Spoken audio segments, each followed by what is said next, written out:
Lilo and Stitch. Stitch goes to school. Lilo and Stitch were excited. It was pet day at school. All the kids were bringing their pets to class. "Hurry up, Lilo," Nunny, Lilo's older sister, called. "You'll be late for school." Nunny looked at Stitch. "We're going to be on our best behavior today, right?" Stitch nodded. He was very excited to go to Lilo's school. At school, there were all different kinds of pets. Some were big and fluffy, some were small and scaly, some even looked like their owners. The class also had a pet of its own, a frog named Mr. Phibbs, but none of the animals looked like Stitch. After each presentation, Lilo got more and more excited. She couldn't wait for her turn. Stitch was curious about all the different creatures, but when he tried to get a closer look at the class pet, Mr. Phibbs jumped out of his habitat and disappeared through the door. Stitch chased Mr. Phibbs. The frog hopped down the hall and into another classroom. In that classroom, students wore goggles and aprons as they worked on experiments. It reminded Stitch of Jumba's lab. Stitch knew he should find Mr. Phibbs and get back to Lilo, but he couldn't resist trying his own experiment. With some careful paws and shakes, Stitch created a stink bomb that sent everyone scrambling from the room, including his froggy friend. The hallway was filled with students headed toward the cafeteria.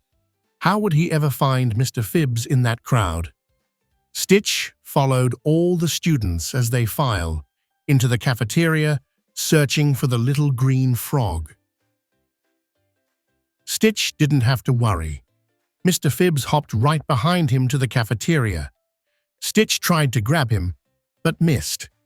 Mr. Phibbs jumped right onto a tray, spilling food everywhere. Food fight. As the cafeteria erupted into chaos, Stitch spotted Mr. Phibbs jumping out the door. As the frog hopped from room to room, Stitch followed. But every time he got close, something new caught his eye. He was doing math when he remembered what Nunny had said about best behavior.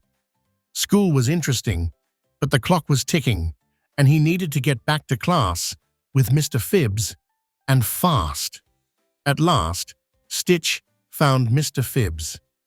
Just as a whistle blew and red rubber balls filled the air, Stitch ducked, jumped, and cartwheeled across the gymnasium and caught Mr. Phibbs.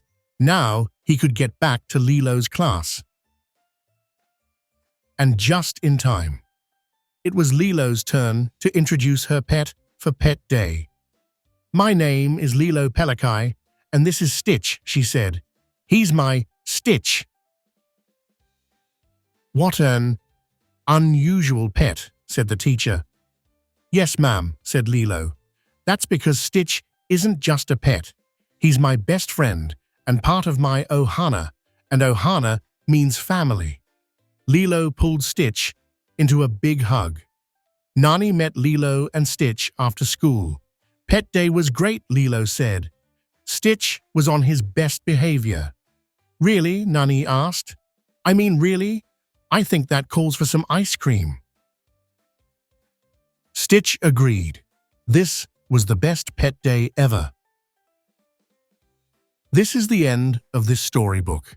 If you enjoyed it, please subscribe for more storybooks like this one. Join us in our next adventure. Bye for now.